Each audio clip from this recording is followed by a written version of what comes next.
Minute हो गया है। हम लोग आज का क्लास यूट्यूब लाइव पर पहली बार कर रहे हैं। हम लोग जो दिल्ली सल्तनत में स्टार्ट किए थे पिछले 2 क्लास से, और इसमें हम लोगों ने कुतुबुद्दीन ऐबक के बारे में पढ़ा था, उसके बेटे आराम शाह के बारे में पढ़ा था, उसके बेटे आराम शाह के बारे में पढ़े थे। उसके बाद हम लोग पढ़े थे कुतुबुद्दीन ऐबक के बारे में, और कुतुबुद्दीन ऐबक ने पे हम लोग कुछ क्वेश्चन भी किए थे। तो ये सब जो क्वेश्चन है उसको ही थोड़ा सा हम रिवीजन करवा देते हैं। और आज की क्लास में हम लोग जो टारगेट है हमारे आज की क्लास का, आज की क्लास का मेन टारगेट है कुछ दिल्ली सल्तनत पर ऑब्जेक्टिव करेंगे। और उसके बाद कुछ जो इल्तुतमिश का बेटा था रुकु उद्दीन और उसकी बेटी रजिया सुल्तान, इसके बारे में थोड़ी सी कहानी जानेंगे। तो आज की क्लास में का जो टारगेट है वो टारगेट है इल्तुतमिश के बेटे के बारे में जानना और उसकी बेटी के बारे में जानना। तो हम लोग इस तरीके से स्टार्ट कर रहे हैं आज की क्लास को। तो चलिए देखते हैं। इल्तुतमिश पे ही थोड़ा सा बैकग्राउंड में देख लेते हैं। जो हम लोग को इल्तुतमिश में फाइनली पढ़ना क्या क्या होता है। इल्तुतमिश के बारे में हम लोग जाने थे जो पिछले क्लास में, जो वे बहुत सुंदर था और उसकी सुंदरता के कारण उसके भाई उसको बेच दिया था, जिसको कुतुबुद्दीन ऐबक ने खरीदा था। और इल्तुतमिश जो है कुतुबुद्दीन ऐबक के पास कब आया था? एज ए स्लेव 1192 में ही आया था, 1192 में आया था। तो उस टॉपिक में हमको क्या क्या पढ़ना है, तो early life of Iltutmish, Iltutmish का जो शुरुआती जीवन है। तो शुरुआती जीवन में हम लोगों ने पढ़ लिया जो इल्तुतमिश का शुरुआती जीवन के अंतर्गत क्या क्या आता है। उसके बाद हम लोग पढ़े जो इल्तुतमिश को जो इनिशियली में प्रॉब्लम फेस करना पड़ा था, इनिशियली जो प्रॉब्लम फेस करना पड़ा था अ, आराम शाह से लड़ाई करने के दौरान, उसका जो दिल्ली में अपना गद्दी बनाया उसके लिए। उसके बाद उसका जो फर्स्ट फेज है 1210 से लेके 1215 तक का जो टाइम पीरियड है, इस फेज में उसने क्या क्या किया ये पढ़ना है। इल्तुतमिश का जो टोटल 1210 से लेके 1236 लगभग में जो 26 साल का टाइम पीरियड है, इस टाइम पीरियड को हम लोग 3 भाग में बांटे हैं। एक है फर्स्ट फेज, दूसरा है सेकेंड फेज, और तीसरा है थर्ड फेज। तो फर्स्ट फेज में देखना है कुछ इंपॉर्टेंट कहानी हमको फर्स्ट फेज में भी जानना है। सेकेंड फेज में चंगेज खां और मन्नक बर्नी के बारे में जानना है, जिससे हम लोग को बार बार क्वेश्चन पूछा जाता है जो मंगोल अटैक कब हुआ था भारत में पहली बार, तो इल्तुतमिश के समय में। तो यही जो सेकेंड फेज था 1221 से लेकर 1227 का टाइम पीरियड, इसी में मंगोल अटैक माना जाता है। जो मंगोल अटैक बेसिकली इंडिया पर नहीं हुआ था, वो चंगेज खां जो था मनक बर्नी मानक बर्नी पर अटैक कर रहा था, उसको ढूंढ रहा था, मानक बर्नी को ढूंढ रहा था चंगेज खां, और उसको ढूंढते ढूंढते वो इंडिया पर आया था। तो ये भी कहानी हम लोग पिछली क्लास में थोड़ा सा देखे थे। उसका जो लास्ट फेज है 1228 से लेके 1236 तक, ये जो है आपको बंगाल बिहार में किस तरीके से अपना प्रभुत्व को बढ़ाया, उसको कब्जा किया। 1225 में जैसे हम लोग देखे थे जो बिहार पर वो अपना एक एजेंट को नियुक्त करता है बिहार में। तो थर्ड फेज भी थोड़ा सा इतना ऑब्जेक्टिव क्वेश्चन उससे ज्यादा नहीं बनता, लेकिन ऑब्जेक्टिव आपको क्वेश्चन जो सबसे ज्यादा बनता है वो सेकंड फेज पे बनता है 1221 से 1227। उसके बाद थोड़ा सा है रणथंबोर पे अटैक करता है, मंदौर पे अटैक करता है। ये थोड़ा सा आपको ऑब्जेक्टिव और पीसीएस एग्जाम व्यू से इतना ये सब पॉइंट इंपॉर्टेंट नहीं है। PCS exam point of view से जो आपको इंपॉर्टेंट है वो नेक्स्ट पॉइंट है इन्वेस्टर विथ खलीफा, खलीफा जिसको सुल्तान का तगमा देता है, ये इंपॉर्टेंट है। देखिए आप लोग जो को जो हिस्ट्री पढ़ा है, मेरा हिस्ट्री पढ़ाने का टारगेट ये है जो जितना भी ऑब्जेक्टिव है पीसीएस में आता उतना इन्फॉर्मेशन आपको जरूर मालूम होना चाहिए। जितना स्टोरी है, जितना स्टोरी से आप अपने पीसीएस के क्वेश्चन पेपर को डील कर सके उतना इन्फॉर्मेशन देंगे, क्योंकि हिस्ट्री बहुत ज्यादा विस्तृत है। हम सारी छोटी छोटी बातों को यहाँ नहीं बता रहे हैं, हम सीरियल फॉर्मेट में आपको नहीं दिखा रहे हैं, लेकिन हम उतनी कहानी जरूर जानेंगे, हम उतनी बातें जरूर जान लेंगे, ताकि जनरल जो पीसीएस में ऑब्जेक्टिव बनता है उस पीसीएस के ऑब्जेक्टिव को हम समझ सके। तो पीसीएस के ऑब्जेक्टिव के लिए चंगे इल्तुतमिश का जो सेकंड फेज है चंगेज खां के साथ, और मनकबरनी का कहानी। थर्ड फेज जो है बंगाल और बिहार पर, क्योंकि हम लोग बेसिकली बिहार पीसीएस को टारगेट कर रहे हैं, तो बिहार के साथ जो इल्तुतमिश का कनेक्शन था, बंगाल के साथ जो कनेक्शन था, ये हम लोग को पढ़ना बहुत ज्यादा जरूरी हो जाता है। रणथंभौर, मंडौर अर्थात राजस्थान वाला, इल्तुतमिश ने राजस्थान में क्या किया, मध्य प्रदेश में क्या किया, उसको हम लोग उतना डिटेल ढंग से नहीं पढ़ रहे हैं। उसके बाद कुबेचा, कल भी पिछले क्लास में भी हम लोग डिस्कशन कर चुके हैं, कुबेचा यलदाद के साथ जो ऑपरेशन हुआ था, कुबेचा को जो 1228 ईस्वी में मारा था, तो ये भी हम लोग पिछले क्लास में डिस्कशन किए थे, तो हमको कुबेचा के बारे में भी पढ़ना है। उसके बाद जो खलीफा जो इस्लाम धर्म का जो हेड माना जाता है, प्रॉफेट मोहम्मद का डायरेक्ट रिप्रेजेंटेटिव माना जाता है खलीफा, उसके द्वारा 1229 ईस्वी में इसको सुल्तान का तगमा दिया गया था। 1229, याद रखिएगा कब दिया गया था, 1229। इसलिए हम लोग कहते हैं जो इल्तुतमिश जो था सुल्तान था, क्योंकि इसको सुल्तान का तगमा कौन दिया था, खलीफा दिया था। कब दिया था, 1229 ईस्वी में दिया था। उसके बाद जब खलीफा इसको 1229 ईस्वी में तगमा दिया था, उसी के 6 महीने के बाद इसका जो बड़ा बेटा होता है नसरुद्दीन, उसका मौत हो जाता है। इसके बड़े बेटे की मौत हो जाता है। अब इसका एक बेटा रहता है, इससे छोटा बेटा, और इसकी एक बेटी होती है, जिसमें झगड़ा होता है क्या चीज को लेके, जो गद्दी किसे दिया जाए। ये कहानी अच्छी तरीके से सुनिएगा, बहुत इंटरेस्टिंग कहानी है। इसमें आपको दिखेगा जो एक माँ जो है अपनी बेटी को कत्ल करने के लिए आ गई है, जो हम बेटी को मार देंगे। और ये इस कहानी से आप ये भी समझ सकते हैं, जो जब भी गद्दी पर शासन पे बैठने की इच्छा होता है, तो माँ बेटा, पिता पुत्र, ये सब कोई रिश्ते मायने नहीं रखता, गद्दी सबसे बड़ा है। गद्दी के बीच में अगर बेटा आ रहा है तो बेटा को मार दिया जाए, बेटी आ रही है तो बेटी को मार दिया जाए। रिश्ते नाते कोई, किसी का कोई अर्थ नहीं है। जब ये कहानी आप रजिया सुल्तान का कहानी पढ़िएगा, तब आपको पता चलेगा। तो ये जो कहानी है हम थोड़ा सा बताएंगे ताकि इंटरेस्टिंग लगे और कहानी को आप कनेक्ट कर सकें आपके एग्जाम से। तो ये जो इसके छोटे बेटे और इसकी बेटी के बीच में जो झगड़ा होता है, ये हमारे एग्जाम का भी टॉपिक है और इम्पोर्टेंट भी है, तो उसको हम लोग समझेंगे। तो डेथ ऑफ प्रिंस नसरुद्दीन, 1229 में ही इसके बड़े बेटे का मौत हो जाता है। और 1229 में जब इसके बड़े बेटे का मौत होता है, ये इतना ही इम्पोर्टेंट थोड़ा सा है। उसके बाद एक जो और नेक्स्ट पॉइंट है जानकारी लेना हमको, रिबेलियन इन लखनौती। लखनौती किसको कहते हैं, बंगाल में। अब 1229 के आसपास इसका बंगाल में रिबेलियन हो जाएगा, ग्वालियर में रिबेलियन हो जाएगा। रिबेलियन का क्या मतलब है, विद्रोह। आपको मालूम है, जब भी थोड़ी दिनों शासन हो जाता है, मान लीजिए 1210 में ये आया, 1225 तक भारत बंगाल बिहार पर ये अपना प्रभुत्व कायम कर लिया। लेकिन 1225 के बाद 1230 31 में क्या हुआ, फिर बंगाल बिहार ग्वालियर ये सब पर जो राजा सब था, ये अपना फिर प्रोटेस्ट करना शुरू कर दिया।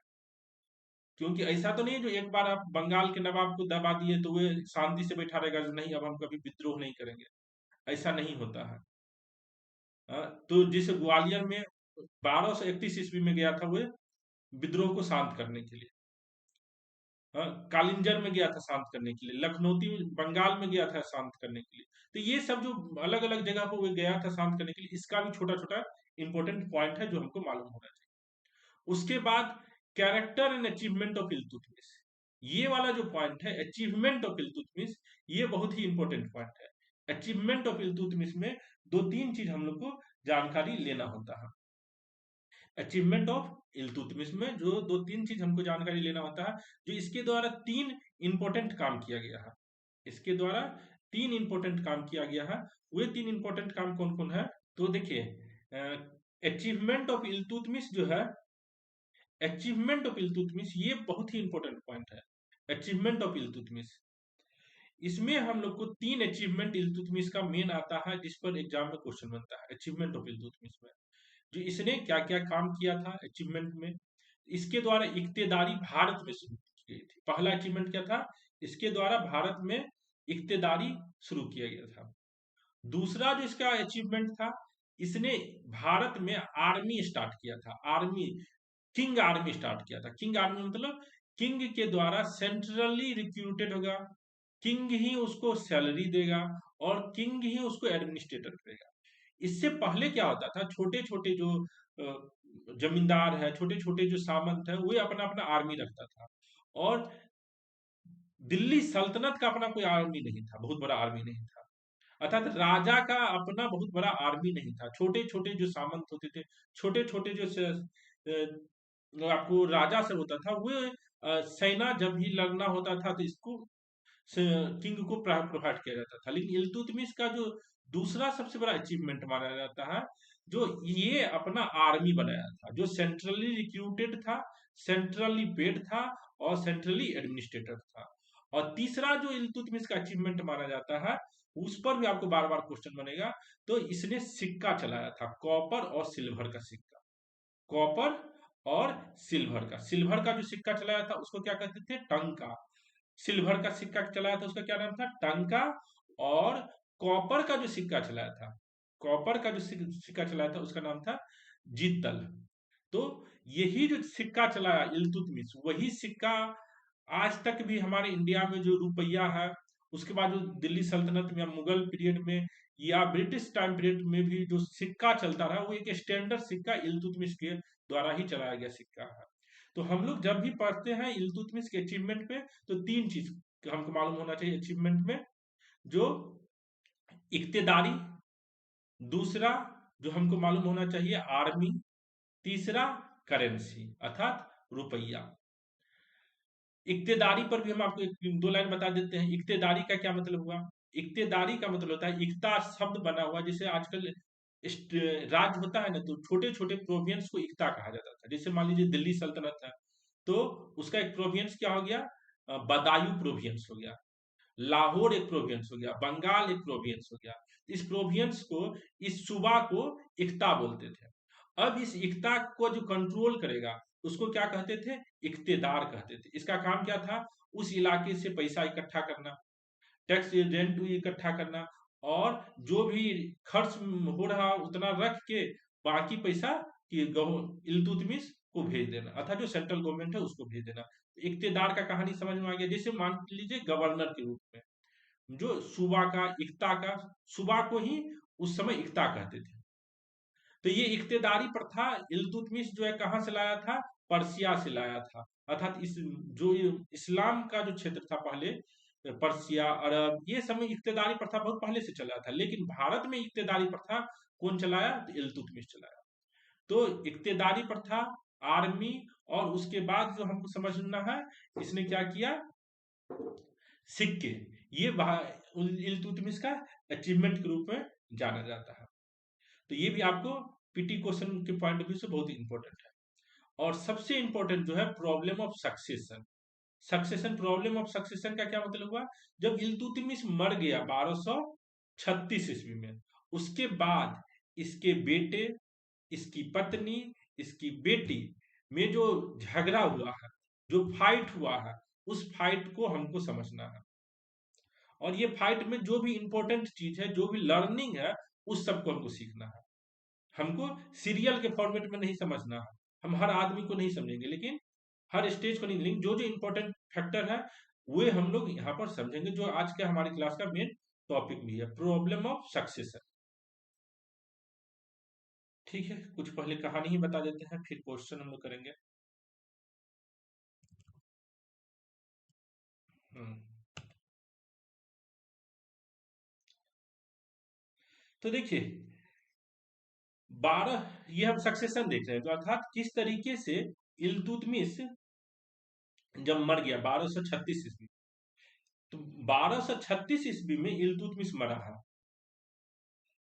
और 1229 ईस्वी में इसका बेटा मर गया था, बड़ा बेटा। तो इल्तुतमिश को पता था, जो अब हम जो मरेंगे, तो मेरे मरने के बाद क्या होगा इस गद्दी का, इसका दामोदर कौन संभाल लेगा, इसके लिए वो पहले से चिंतित था। ऐसा नहीं जो सोचा नहीं था कि मेरे मरने के बाद कौन राजा बनेगा, लेकिन वो भी कंफ्यूज्ड था। उसको अपना बेटा जो लगता था, जो बेटा है, वो कोई काम का बेटा नहीं है। लेकिन अब बेटा है, बेटा बेकार भी होता है तो घर वाले की नजर में ज्यादा इंपॉर्टेंट होता है बेटा। बेटी बहुत समझदार भी है, काबिल भी है, तो कभी कभी बाप माँ बोल देता है कि चलो बेटी के भरोसे जी लेंगे। लेकिन वास्तविकता ये है, इस कहानी के आधार पर बता रहे हैं हम, एकदम पूरी कहानी हम आज के समाज के आधार पर नहीं बता रहे हैं। इस कहानी में जो राजा रानी के मन में चल रहा है अंतर्द्वंद, वही हम बता रहे हैं।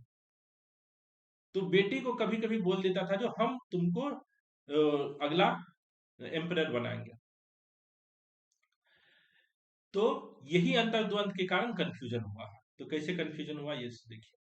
1229 ईस्वी में, हम अभी आपको बताए थे कहानी में, जो इसका बड़ा बेटा मर जाता है। और 1229 ईस्वी में जब इसका बड़ा बेटा मरता है, तो इल्तुतमिश क्या करता है, अपने बेटे जिसका नाम रहता है फिरोज, और वही अपना नाम बाद में रुकुनुद्दीन फिरोज भी रखता है। वही अपना नाम बाद में रुकुनुद्दीन फिरोज भी रखता है। तो फिरोज को क्या करता है, बदायूं की गवर्नर के रूप में भेज देता है, ताकि मेरा जो बेटा है, जो अभी तक केवल टाइम पास कर रहा था शराब पी के और सुंदर स्त्रियों के बीच में रह के अपना समय बर्बाद कर रहा था, कुछ सीखा तो नहीं कैसे एडमिनिस्ट्रेशन करना है, कैसे जीवन यापन करना है, कैसे कंट्रोलिंग करना है, ये सब तो हमने बेटा को कभी सिखाया नहीं। लेकिन बड़ा बेटा मर गया है, छोटा बेटा को अब समझदारी कुछ तो आना चाहिए।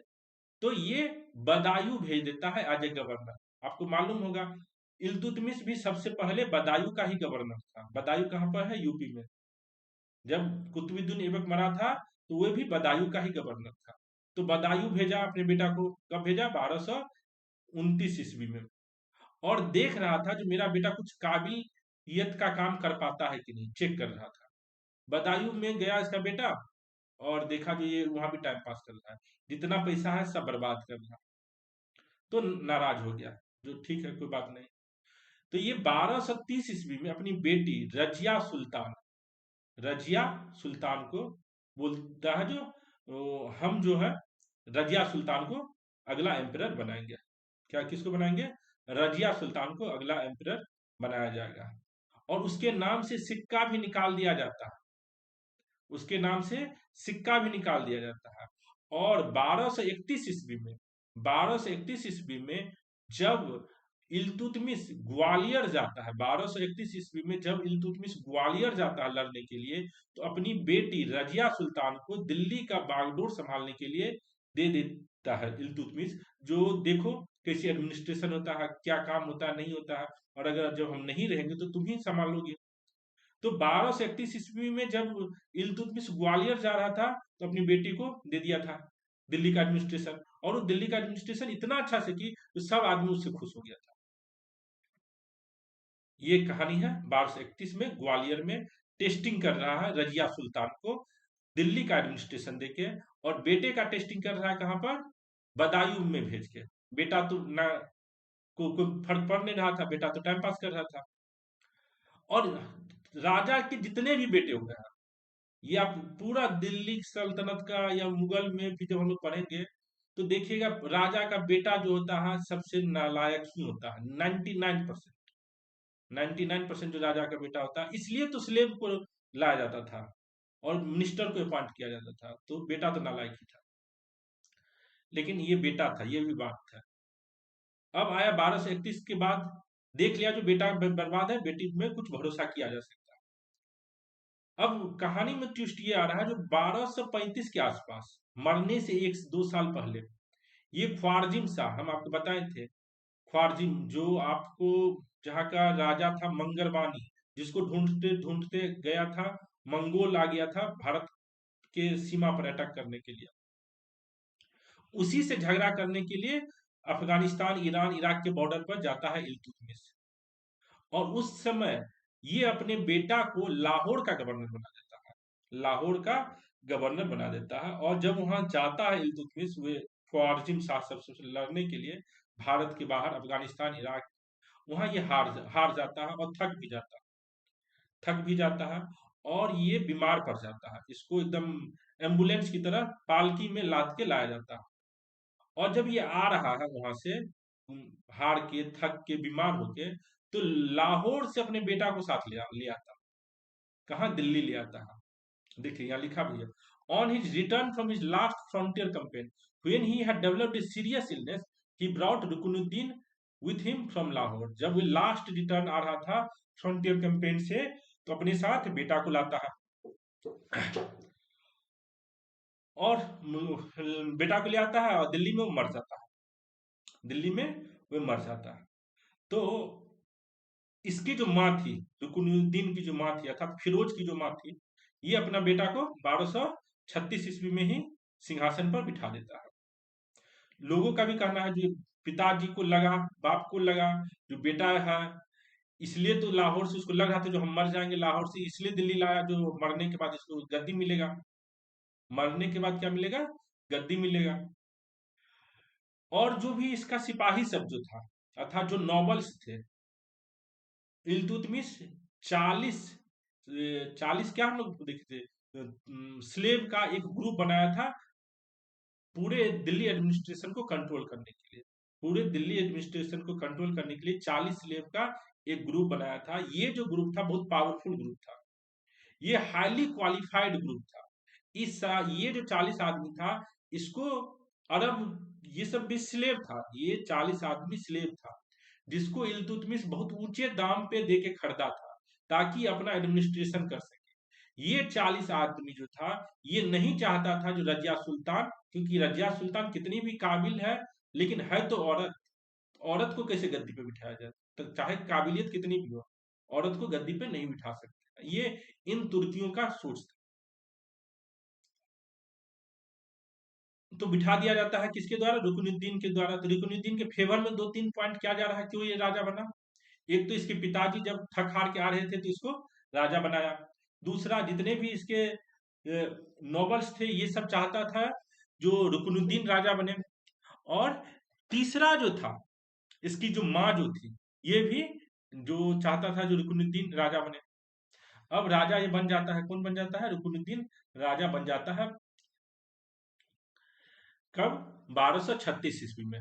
लेकिन इसकी माँ जो होती है, ये पूरा बागडोर अपने हाथ में संभाल लेता है शासन का।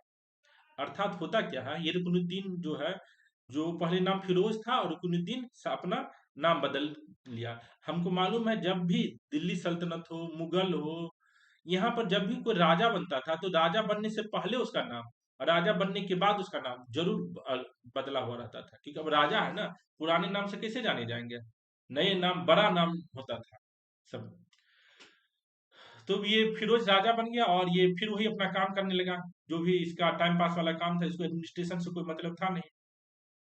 और इसकी माँ जो थी, माँ का नाम क्या था, शाह तुर्कान। ये इसकी जो माँ थी पूरा एडमिनिस्ट्रेशन अपने हाथ में ले ली। और क्या काम कर रही थी, पूरा जो भी और सब जो लेडीज थी, अब कहा जाता है ना औरत का दुश्मन औरत, तो ये जैसे शाह तुर्कान के हाथ में जैसे ही पावर आया, सुल्तान के हरम, हरम समझते होंगे, हरम जहां पर सुल्तान की सैकड़ों नहीं हजारों वाइफ सब को रखा जाता था, जो 5 किलोमीटर 10 किलोमीटर का हरम होता था, जिसमें सुंदर सुंदर स्त्रियों को रखा जाता था, ताकि जो राजा है या राजकुमार सब है अपना समय बर्बाद कर सके, समय को जो भी करना है करे। तो ये जो हरम में जितनी स्त्री थी उसको तो मार दिया, सबसे पहले इसकी माँ। और जो भी बड़े बड़े ऑफिसर थे इसको मार दिया। और अब राजा जो एक शाह तुर्कान इल्तुतमिश की एक ही वाइफ तो नहीं थी, और भी वाइफ थी, उसके जितने बच्चे सब थे उसको भी मार दिया ये शाह तुर्कान। अब जैसे ही उसके बच्चे को मारना था तो जो इल्तुतमिश की जो दूसरी वाइफ के बच्चे सब मरने लगे, तो अब जो गुलाम सब है उस सबको डर लग गया। ये कहानी एकदम आप कनेक्ट कर पाइएगा जब मुगल में भी पढ़िएगा, तो मुगल का भी अंत ऐसे ही होता है, जब राजा का बेटा सुरक्षित नहीं है तो गुलाम कैसे सुरक्षित होगा, गुलाम सबको भी डर हो गया, ये सब विद्रोह कर दिया। जितना भी, चाहे ग्वालियर का आपको इक्तेदार हो, या लाहौर का हो, बदायूं का हो, लखनौती का हो, पूरा जो साम्राज्य है इस इल्तुतमिश का, पूरे में हड़कंप मच गया, सबको डर लग गया जो इस इलाके में, इस साम्राज्य में कोई सुरक्षित नहीं है। और रजिया सुल्तान, अब वो भी, उसको भी लग रहा था जो हम भी सुरक्षित नहीं है। और ये जो शाह तुर्कान थी, अब उस शाह तुर्कान को का जो टारगेट था कौन था, रजिया सुल्तान। जो रजिया सुल्तान को अगर हम मार दें तो हमको जो इच्छा होगा सो करेंगे शाह तुर्कान। आप देखिए कितना मारने पे आ गया है। शिवाजी वाले स्टोरी में भी हम लोग देखे थे, जो लास्ट पेशवा को कैसे पूरा पावर मिल जाता है, उसके स्टोरी में हम देखे थे।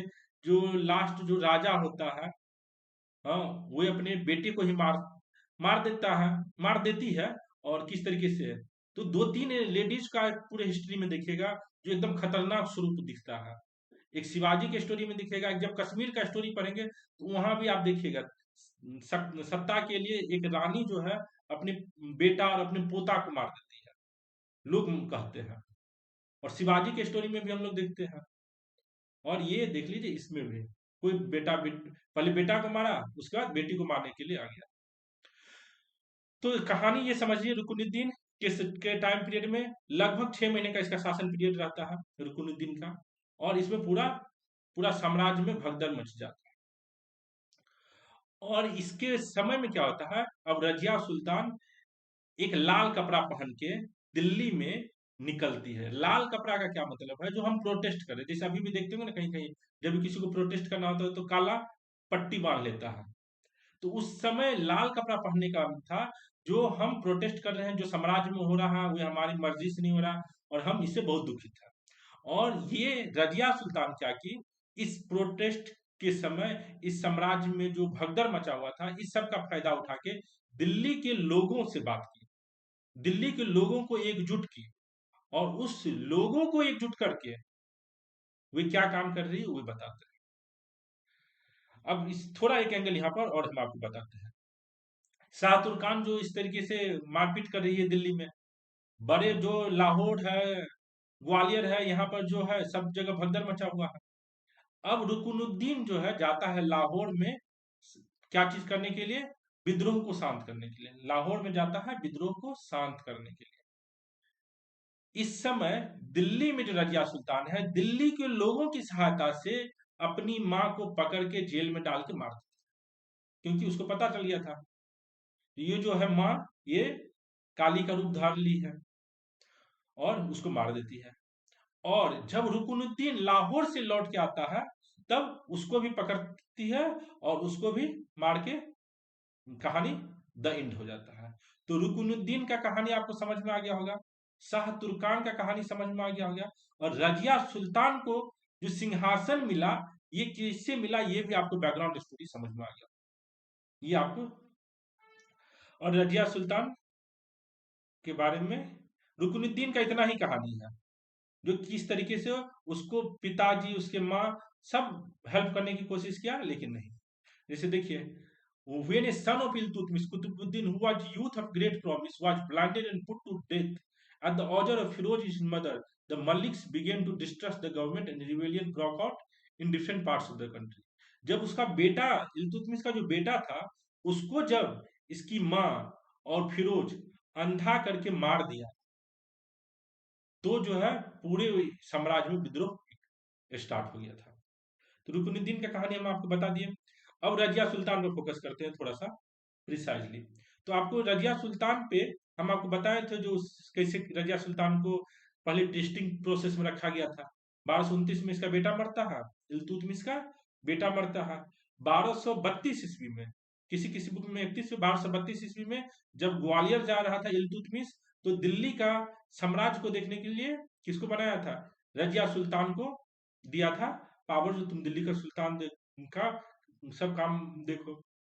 उसके बाद, और एक आदमी भी से पूछा था 1232 में ही इल्तुतमिश से पूछा था, जो आप अपनी बेटी को क्यों पूरा बागडोर दे रहे हैं संभालने के लिए, बेटे को क्यों नहीं दे रहे हैं। तो देखिए कितना अच्छा ये लाइन ये बोला इल्तुतमिश अपने बेटे के लिए, ये भी बहुत इंपॉर्टेंट लाइन है, इससे आप सीख सकते हैं। देखिए, my sons are engage in the pleasure of youth, मेरा जो बेटा है वो जवानी के मजे लेने में व्यस्त है। कितना सिंपल लिखा है, मेरा जो बेटा है वो जवानी के मजे लेने में व्यस्त है। None of them possess the capability of managing the affairs of country, मेरा किसी भी बेटे में ये कैपेबिलिटी नहीं है जो वे कंट्री को मैनेज करने के लिए जो ताकत चाहिए, जो शक्ति चाहिए, वो उसके पास है। After my death it will be seen that no one of them will be found more worthy of her apprenticeship than she my daughter. इसलिए मुझे लग रहा है जो मेरी जो बेटी है, मेरे मरने के बाद सबसे काबिल काबिल मेरा उत्तराधिकारी बनने के लायक है। कितना सिंपल बात लिखा है। My sons are engrossed in the pleasure of youth. तो ऐसे बहुत सारे आदमी आपको आपके समाज में, आपके आसपास भी मिल जाएंगे, जो अपने जो युवा काल है, जो काल में ज्यादा से ज्यादा अपने आप को शक्तिशाली बनाना, उसमें अपना समय बर्बाद कर रहा है। तो ये लाइन अपनी बेटी के लिए बोला था इल्तुतमिश। कब बोला था? 1232-33 के आसपास। अब देखिए, हम आपको बैकग्राउंड बता दिए हैं। जो रजिया सुल्तान को गद्दी नहीं मिला था, बाप जो था इल्तुतमिश अच्छा सोचा था, लेकिन माँ के दबाव में और बेटे के मुंह में ये कौन बना था? इल्तुतमिश के मरने के बाद रुकनुद्दीन बना था। लेकिन अपने जो बात व्यवहार था, अपनी जो इच्छा था, अपने बिहेवियर के कारण वो गद्दी को 6 महीने से ज्यादा नहीं रख सका। और वहां के लोगों, दिल्ली के लोगों की मदद से रजिया सुल्तान क्या सुल्तान बनती है, न कि अपने फैमिली के सपोर्ट से। ये याद रखिएगा, फैमिली के सपोर्ट से नहीं बनती है। तो कुछ कुछ पॉइंट बताया गया है। जो रजिया सुल्तान जो सुल्तान बनी है, इसके बारे में कुछ कुछ इंपॉर्टेंट पॉइंट है, जो हम आपको एक एक करके पढ़ के यहाँ बताते हैं। तो पहला पॉइंट क्या है? The people of Delhi had for the first time in the history of Delhi Sultanate decided a succession issue on their initiative. Delhi के आदमी, दिल्ली का आदमी, दिल्ली सल्तनत के इतिहास में पहली बार ये निर्णय लिया, जो दिल्ली को कौन गवर्न करेगा। जैसे दिल्ली का आदमी अभी 10 साल पहले ये डिसीजन लिया ना, जो आम आदमी पार्टी के केजरीवाल दिल्ली को नेतृत्व करेंगे। कोई दूसरा आदमी तो दिल्ली का चीफ मिनिस्टर केजरीवाल को नहीं बनाया है, न बीजेपी न कांग्रेस, अपने दिल्ली के लोगों की मदद से बनाया है आम आदमी का अभी जो कन्वीनर है केजरीवाल। तो दिल्ली का आदमी दिल्ली की स्थिति से परेशान होके दिल्ली सल्तनत के इतिहास में पहली बार एक लेडीज को चुनती है, को चुना जाता है दिल्ली के आदमी के द्वारा। ये दिल्ली सल्तनत के इतिहास में पहली बार होता है। Therefore, the support of Delhi population constitutes the main source of Razia strength। तो रजिया का जो स्ट्रेंथ था, रजिया जो सुल्तान बननी थी, और रजिया सुल्ताना नहीं बोलना, सुल्ताना का मतलब होता है राजा की पत्नी। हम रजिया सुल्तान ही बोलना, क्योंकि सुल्तान का मतलब होता है commanders of commander, commander of commanders, अर्थात कमांडर ऑफ कमांडर। जो कि देखिए, किसी भी सोसाइटी में सबसे बड़ा जो पावरफुल सोर्स ऑफ पावर होता है, सोर्स ऑफ सबसे बड़ा पावरफुल सोर्स ऑफ पावर कौन है? अगर तो भगवान। जैसे इस्लाम में ही कौन है सबसे ज्यादा? प्रॉफिट। उसको कमांड, सबसे बड़ा जो खुदा है, सबसे बड़ा खुदा है। उसके बाद मोहम्मद साहब, उसके बाद जो है ये लोग राजा है। तो राजा का नंबर कौन सा है सीक्वेंस में? तीसरा नंबर में है। तो जो मोहम्मद साहब है उसको माना जाता है कमांडर, और जो राजा सब है उसको कमांडर ऑफ कमांडर्स बोला जाता है। अर्थात जो सबका मालिक है उसका, अर्थात मालिकों, कमांडर्स ऑफ कमांडर्स ऐसे समझिए। तो सुल्तान है दिल्ली, रजिया सुल्तान, रजिया सुल्ताना नहीं बोलते। तो ये सबसे बड़ा अनोखा पॉइंट था इसमें। Therefore, the support of Delhi population constituted the main source of Rajia's strength. So long as she did not move out of Delhi, no rising against her could succeed and no perilous revolution against her was possible.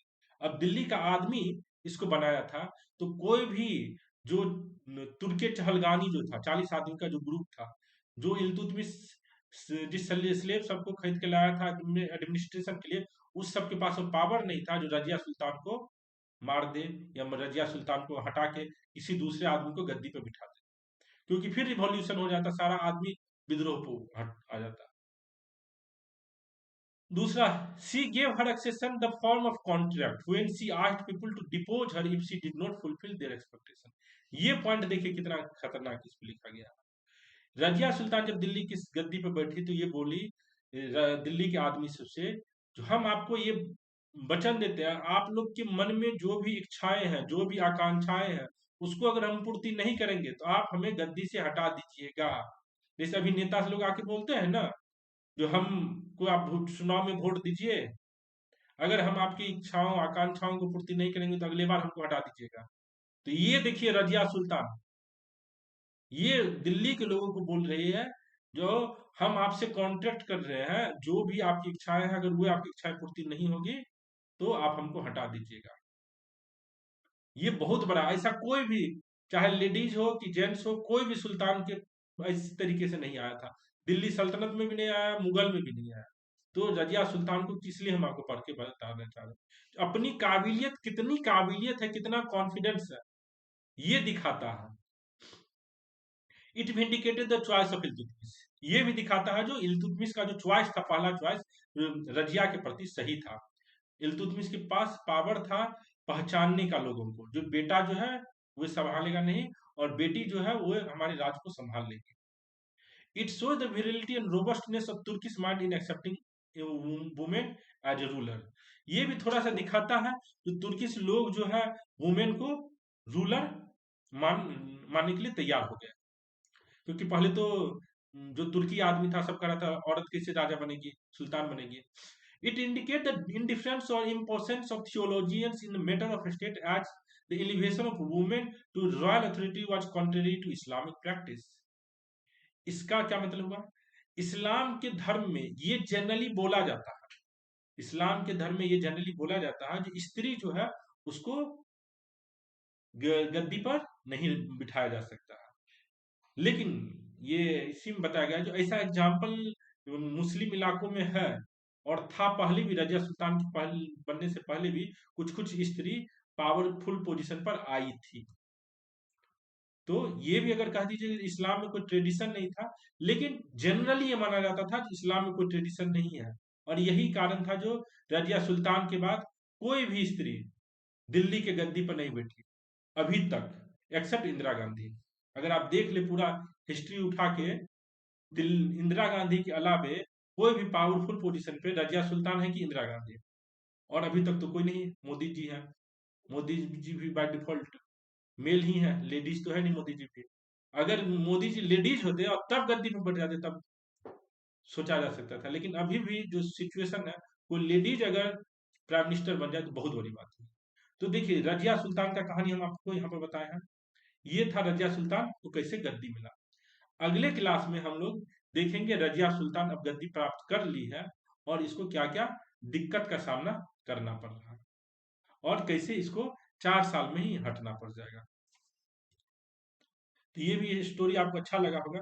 तो चलिए कुछ question हम लोग यहाँ से revision कर लेते हैं। पहले क्वेश्चन, कुछ क्वेश्चन देखते हैं।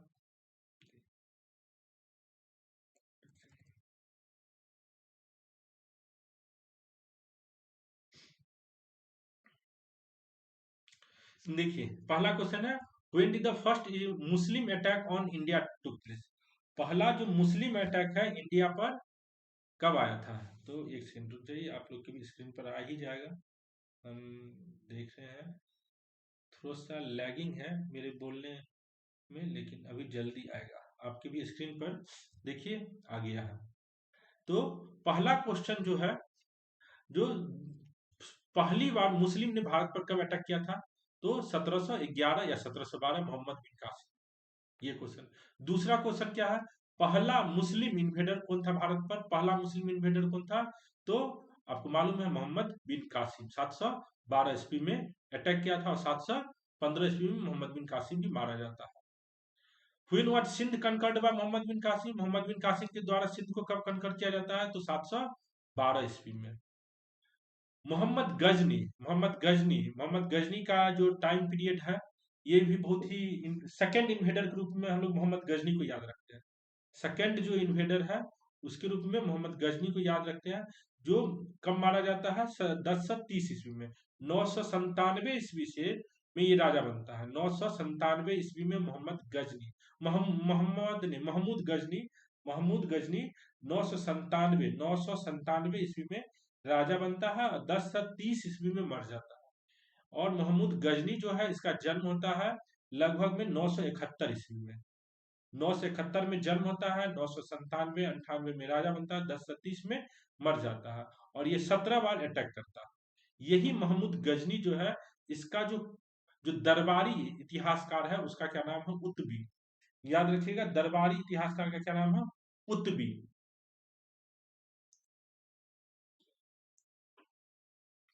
उसके बाद जो अगला क्वेश्चन है, who was the first Muslim ruler of Delhi. पहला दिल्ली का रूलर कौन बनता है? देखिए दिल्ली का रूलर जो है ये कुतुबुद्दीन ऐबक बनता है। पांचवा क्वेश्चन क्या है? दिल्ली का पहला शासक कौन बनता है? तो कुतुबुद्दीन ऐबक बनता है। सबसे पहली बार चांदी के सिक्के जो है इंडिया में कौन चलाता है? चांदी के सिक्के। Who circulated silver coin with numismatic inscription in Sanskrit at one side? तो भारत में जो चांदी के सिक्के चलवाता है इंडिया में, तो ये आपको कौन चलाएगा? महमूद गजनी। महमूद गजनी जो है ये आपको चांदी के सिक्के चलवाता है, मोहम्मद महमूद गजनी। उसके बाद Mahmud Ghazni invaded India for 17 times. क्या महमूद गजनी 17 बार भारत पर आक्रमण किया था? तो सही है। He wanted to establish Muslim rule in India. नहीं, ये मुस्लिम रूल इंडिया में स्टैब्लिश करने का इच्छा नहीं था। महमूद गजनी का इच्छा भारत में मुस्लिम रूल, मुस्लिम शासन स्थापित करना नहीं था। अब तो इसका ऑप्शन क्या आ जाएगा? सी। वो केवल अटैक करके लूट के ले जाना चाहता था और यहाँ पर मुस्लिम रूल इस्टेब्लिश करना इसका इच्छा नहीं। तो आज का क्लास यहीं तक रहने देते हैं।